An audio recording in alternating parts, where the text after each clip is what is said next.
Voilà, nous sommes aujourd'hui la parachate donc Shabbat Vayetse et donc on parle dans cette paracha des pierres de Yaakov.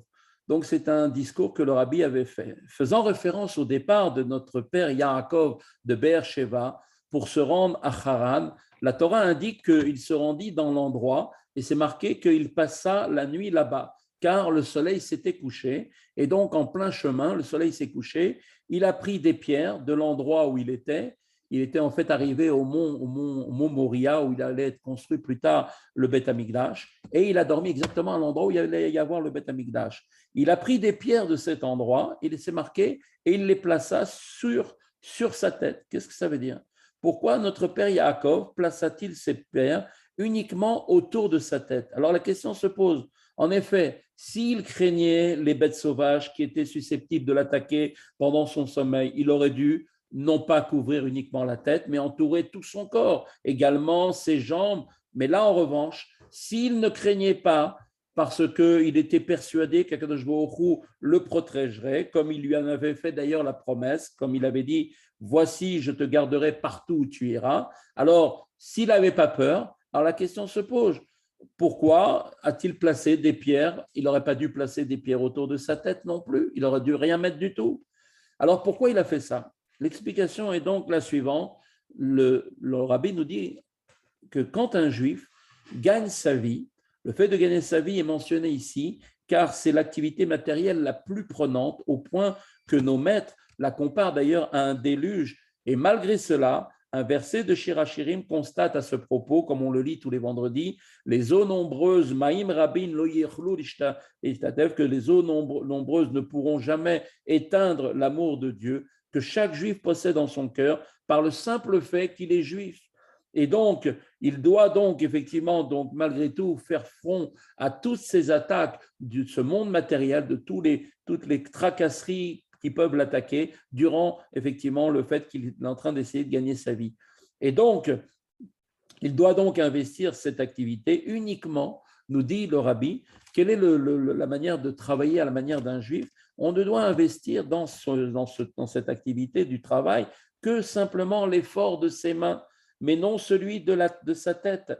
C'est pour cette raison que Jacob entoura sa tête de pierre, la réservant ainsi pour le service de Dieu et ne se consacrant aux activités du monde que par le reste de son corps.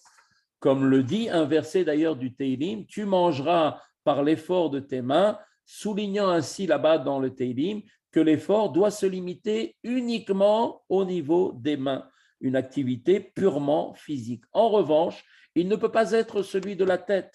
Il exclut donc l'effort intellectuel. Certes, un homme, on le sait, peut aussi gagner sa vie en exerçant une activité intellectuelle. D'accord? Il y a des gens qui ont des métiers qui sont intellectuels. Eh bien, en pareil cas, comment ils devront le faire? Ils s'y consacreront sans aucune passion, sans aller au-delà de ses obligations professionnelles. L'enthousiasme de sa compréhension sera réservé uniquement pour l'étude de la Torah. Et donc, lorsque l'on gagne sa vie seulement par ses mains, c'est-à-dire par la partie extérieure, superficielle, alors que la tête reste investie dans la Torah et les mitzvot, alors à ce moment-là, dans les domaines, donc la Torah est dans les domaines de la sainteté, on mérite l'accomplissement du verset des Teilim. Tu seras heureux et cela sera bien pour toi, comme c'est marqué. Le Haramim donne l'interprétation suivante. Tu seras heureux dans ce monde et cela sera bien pour toi dans le monde futur. Donc, on gagnera les deux mondes en même temps.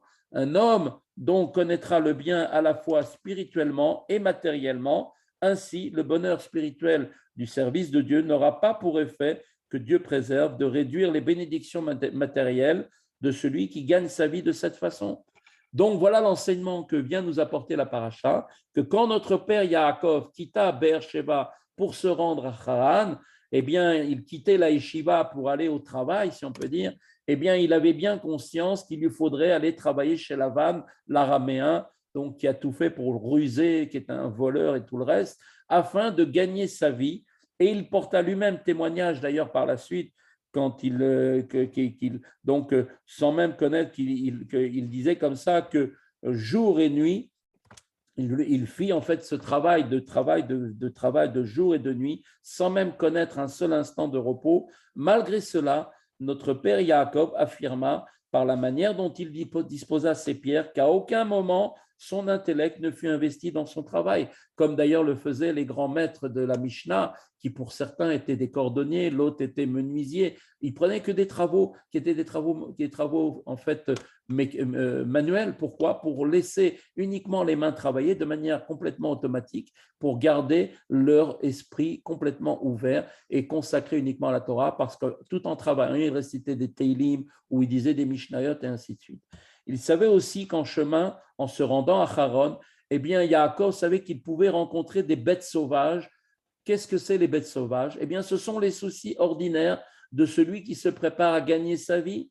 D'accord? Et les bêtes sauvages sont donc dans ce contexte-là tout ce qui peut attaquer l'homme qui veut servir Dieu dans ce monde, parce qu'au moment où il veut le faire, alors il se voit attaqué de tous les côtés par des problèmes, des tracasseries, du travail. Donc, il a fait en sorte de se préserver des bêtes sauvages en mettant ses pierres, aussi pour se protéger, pour ne pas être victime de ses soucis. Et donc, notre père Yaakov plaça des pierres tout autour de sa tête. Il entendait donc de cette façon protéger sa tête afin qu'il ne puisse rien lui arriver. On voit maintenant de tout cela, effectivement, que notre père Yaakov préserva sa tête de cette façon pour qu'elle soit libre de se consacrer uniquement à la Torah et au mitzvot. En revanche, les soucis qui le guettaient quand il gagnerait sa vie dans la maison de Lavan et la manière donc de s'y préparer en chemin ne concernait que ses mains, c'est-à-dire l'effort de tes mains, comme il est dit, la partie la plus superficielle de la personnalité, tout comme les mains permettent de toucher un objet qui est à l'extérieur de soi.